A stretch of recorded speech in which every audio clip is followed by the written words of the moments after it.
Hello, I am so excited today. I have one of my clients, Jamie Carlson, with me, and she has blessed me on coming on today to give me her testimony on our working together. And I thought it would be wonderful. We always read testimonies, but I love when I get to see a testimony and you hear it in their own words. So welcome, Jamie, and I really appreciate you coming on today. Oh, thank you. Thank you for having me. So let's start with you giving us a little background on who you are and what do you do? Yeah. Well, I actually am a mom of three, and I used to be a high school teacher. I taught high school English for about 15 years. And towards the end of that career, kind of transitioned. My husband and I run a clinical counseling facility. So we are in the arena of mental health. And I transitioned out of teaching to really get that going. Simultaneously, I had kind of fallen into the arena of health and wellness, which is really ironic and funny looking back because it's the one area that I never would have guessed myself to be part of. And that's what I've been doing for about the last 5 years, almost 5 years, is just helping women in their health and fitness, managing our private practice, and, corralling our three monkeys. And you also transitioned from one state to another, what, a year and a half ago or a year ago? We did. Actually, next month is 2 years, which I cannot believe. It's Two? crazy. Oh my goodness. That's right. Yeah. So amidst the chaos of the pandemic, we just felt very called to get up and move our family all the way across the United States. So we went from California to Southwest Florida. And that was a big, scary leap, honestly, especially uprooting your three kids who had always known the same place, same house their whole life. But I can honestly say, is one of the best things we've done for our family. So we're very excited to be here now. Awesome. So take me back to October, we started to work together. Yeah. And tell me, before you decided for you and I to work together, tell me about what you were struggling with and then why you moved forward. So I actually was already on a journey. I had, kind of ironically, it's very interesting the way God lays out your journey. And everything had just been in preparation for this journey I see now, but I had embarked upon a journey when I really became a health and wellness coach. And that kind of opened me up to the importance of physical wellness. Obviously, mental health had always kind of been a priority because we're in that arena. And so I understand that. Although I will say that I think I was kind of removed myself from being able to recognize things going on there, perhaps because I was just too close to it. So long story short, being a coach and someone who mentors others in their health and wellness, it really, as you always like to say, peeled back the layers of my onion, and actually exposed a lot of things that were not healthy and were not okay. And I had come to the realization that I was really just putting Band-Aids on pretty deep wounds. And so that wasn't working. I went through a very difficult bout of depression.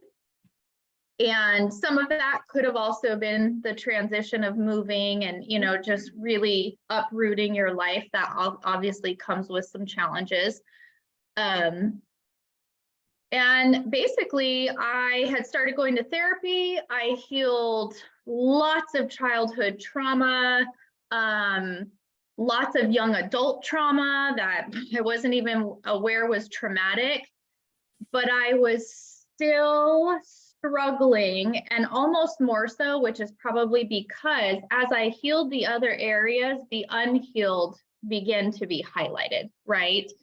And so I came to this point where I was like, I can't figure this out. And it was with food. And through the process of therapy, she had diagnosed me with an eating disorder, which I think was one of those things like subconsciously I knew it was there, but I didn't want to admit that because I thought, no, that can't be, because to me, that was so serious to have an eating disorder. I think a lot of times we think very polar.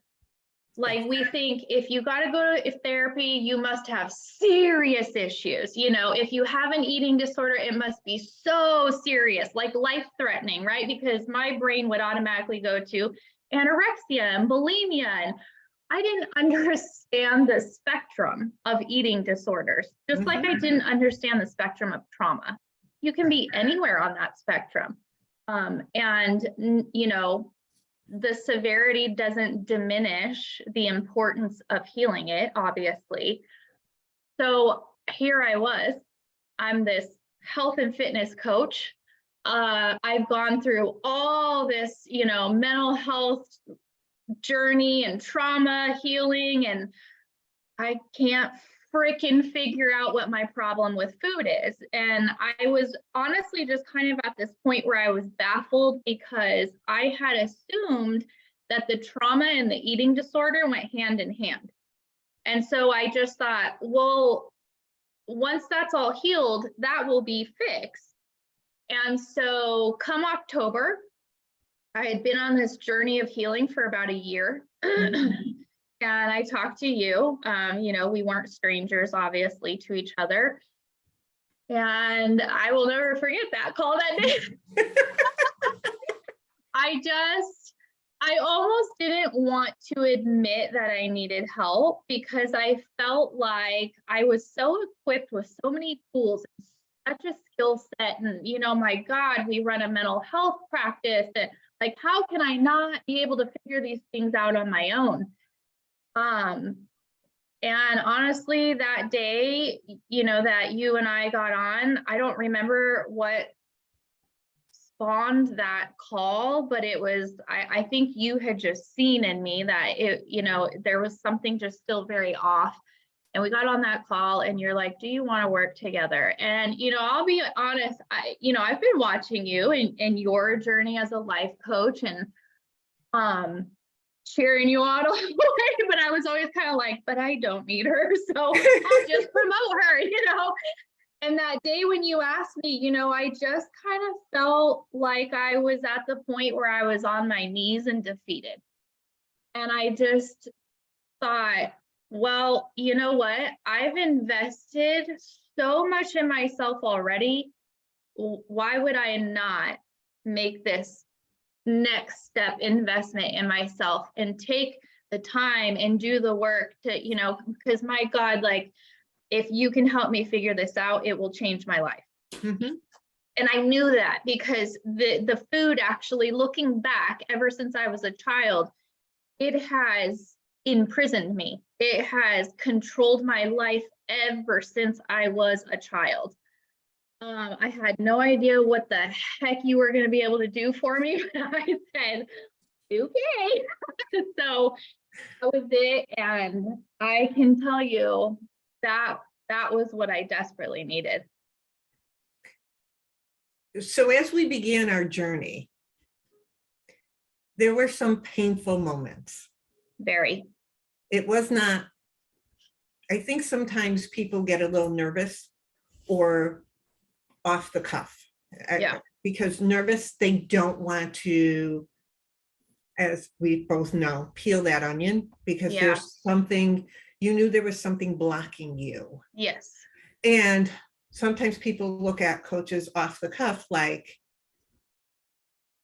they don't understand the ability of what we can, how we guide them. And that's what I love about, I know that's what you love about your health coaching is you are guiding women.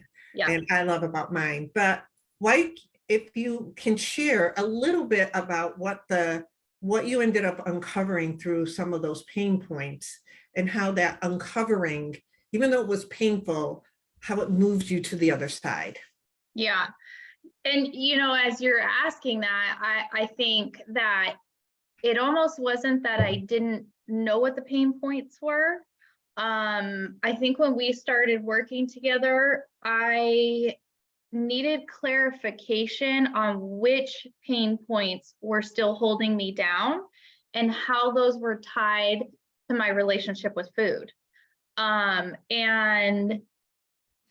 essentially what we discovered is that I was not releasing the past version of me that had that horrible, awful relationship with food, and that was really holding on to that as a means of comfort. Mm-hmm. And there was kind of this disconnect in my brain that me here and now is not the same me from 20 years ago. So I laugh, but I feel like you gave me the simplest strategies, but they were like earth shaking for me, right? We nicknamed the younger version of me, and we gave her identity, and essentially I feel like we almost gave her validity. Mm-hmm. And let her know, like, you are seen, you are heard, but you are loved. It makes me emotional. I know, I'm getting teary too. Because it's horrific how we speak to ourselves. Like, just a very transparent, honest moment as a woman. And I know so many women do this day in and day out. And when I think back about how I used to talk to myself, I'm so sad. I'm so heartbroken because, man, if I heard one of my girls talking to themselves that way, I would shatter to pieces right in front of them. I wouldn't be able to handle that. And I really had to build a relationship with her, and let her know that it's okay, we're in this together, but also, obviously metaphorically, reached out and took her hand. And every time she made her appearance, which was in the form of my thoughts and triggers that would then move me into action of eating things I didn't really want to eat, or and just for clarification, it's a binge eating disorder is what I struggled with. I had to really pull her to here and now and let her know it's okay. We've healed all of that. We're okay now. So now we can move forward, and it may not be a straight line, but that's okay. We understand that now. We embrace that now. We have grace, which is something I never had before. And I'm going to tell you, just that one strategy alone, and it wasn't the only one you and I worked with, it was so powerful, so incredibly powerful.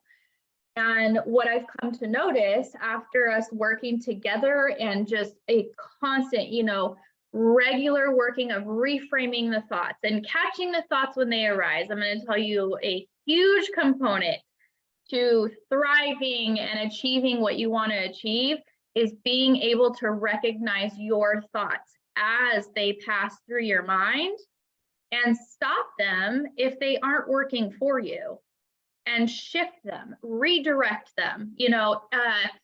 I heard something the other night on TV and it was incredible. And he was talking about how you have to become friends with your mind. Mm-hmm. And as I watched that, I'm like, oh my God, I kept tapping my husband. I'm like, this is exactly what I've done. This right here, this is exactly what I've done. And these are world-renowned Buddhist monks, and I'm like, I feel like I've tapped into the mother lode. Like, I found it. I found the secret in life. But the guy he was talking with, he said, I just feel like my brain is this wild monkey just in there all the time. And he said, yes, but you can tame a wild monkey. And what's the quickest way to tame a wild animal? And he just kind of looked at him clueless and he said, you have to become friends with it. And I'm like, exactly. We spend so much time fighting ourselves and fighting the thoughts and fighting the emotions. And if we could just let all that down and be friends and know we're a team and we're in this together, it's game changer. And that's what you helped me to come to understand and practice daily. It's autopilot now, I've noticed. Like, I don't even have to really think a lot about reframing my thoughts. I just, whoop, they enter and I'm like, oh no, I will just sometimes catch like mid conversation in my brain, like, oh, Jay and Jamie, you're having conversation up here. Okay, we're working this out. You know, it's wonderful. I remember the session we had when we talked about Jay. Yeah. And you pulling her forward. And I think what really made my heart sing was throughout the weeks afterwards, you would send me snippets of conversations you were having with Jamie, not physically snippets. She would send me texts or I would see different things. And this was, if you don't mind me saying, you had lost hope. You had thought that this binge eating was just going to be your demise. Yeah. And there was no way you could move past it. Yeah. And I will tell you something. Even my therapist told me, this is just something you're going to have to live with for the rest of your life. Now, luckily, I'm one of those people, I'm like, challenge accepted, because I don't want to live with this for the rest of my life. I just knew there had to be a way to heal this, but I also knew it had to be proper. And yes, and as you were talking, you know, I remember that conversation too. And even though we had been working together already, I do remember at that point feeling like, I don't know, Michelle, like maybe this just isn't going to work. Maybe there just is no hope for this for me. And it was just, you know, I very much believe in God intervening and guiding us. And I think that he played a hand in that conversation that day, because through you, he gifted me with that tool, and that was the magic tool. And, you know, I always am cautious saying like, this was the magic tool or this was the secret, because it may not be the secret for you. It may not be the tool for you, but the point is to have someone with this whole skill set, this whole toolbox. Here you are, and it's just like you were pulling out tools and seeing how they worked, and we just kept pulling, and that day you pulled that one, and that was the one for me.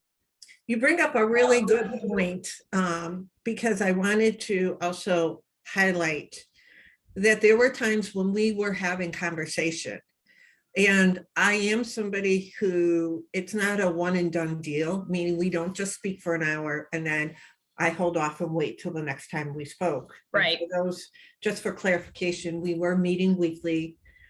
In the beginning, we did have our sessions. Yeah.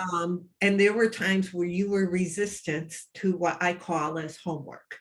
Yes. And homework was something we agreed on together. Yeah. Even if you felt resistant, you felt you could try it.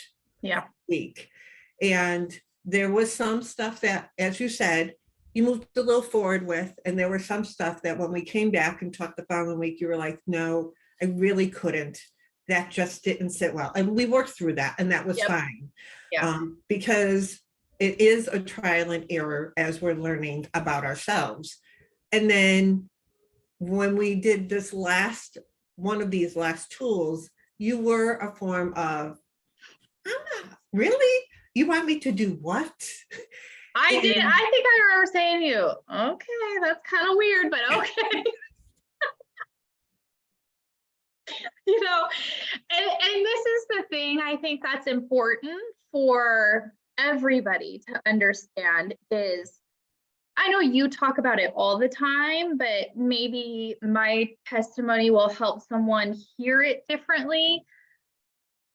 The things that seem the craziest, the silliest, you feel stupid doing them.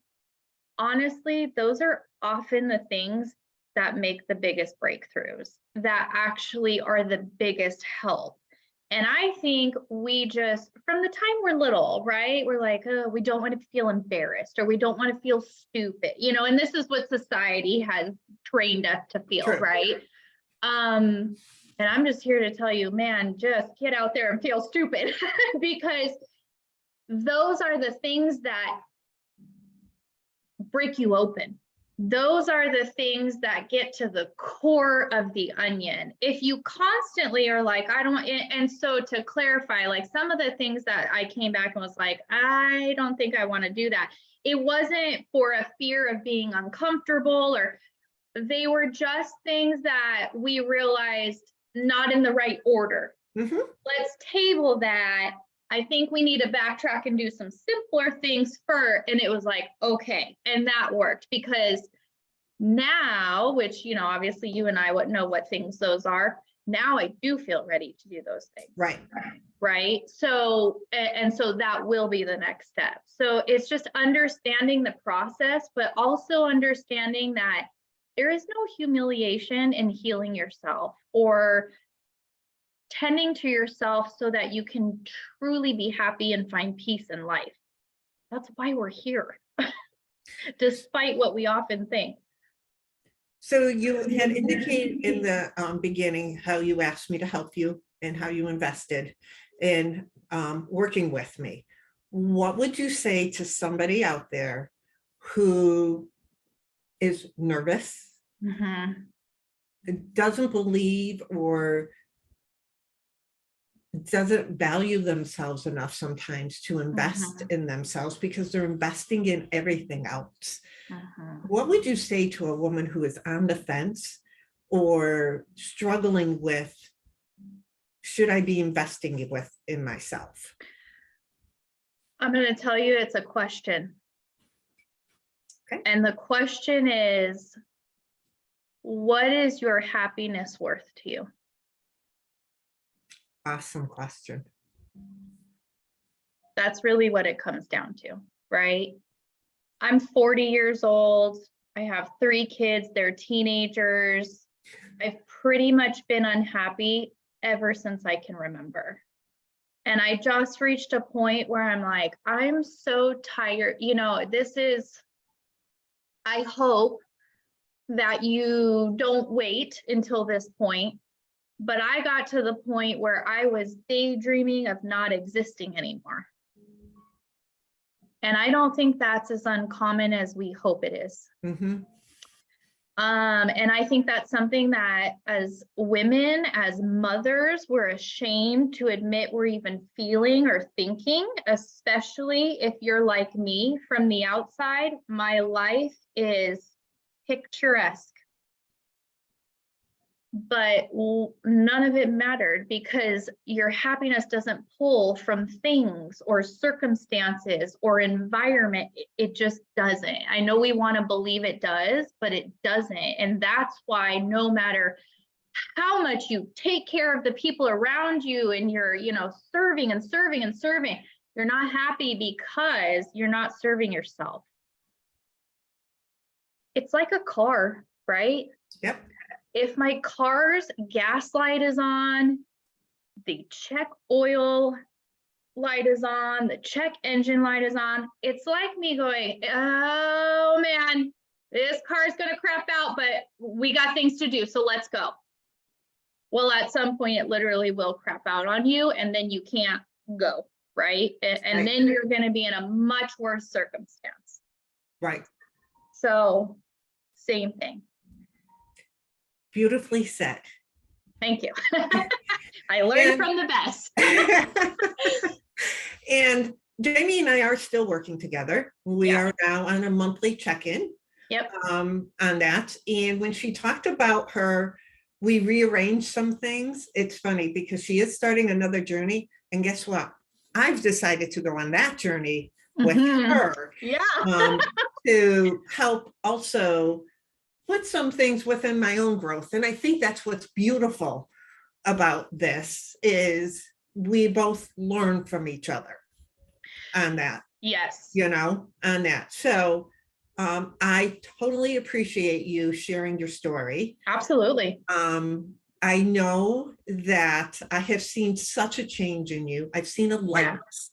I've seen a lightness in it. And even when we were talking before we started recording, you were telling me about different like foods and different like all of this stuff. And we were actually talking about at certain points how you were feeling hungry and how you're making sure you're fueling your body correctly. And that's such a change from October when we were talking. Like Such it a is change. night and day. Night and day. We did get to hug each other in December when Yep. I was down in Florida, and that was beautiful. And we just had a great time. So I totally appreciate it. For anybody that is watching this and you have further questions, please make sure you reach out to me. You can DM me or look at the link in my bio. There is my website there. So I hope that you reach out to me. I hope we have a conversation. I do have a 30-minute free discovery call because I firmly believe that we have to have a connection in order to work together. So I offer a free 30-minute call to make sure I have what you need and I have a comfort level that I am willing to work with you. So please reach out. Until then, have a wonderful day.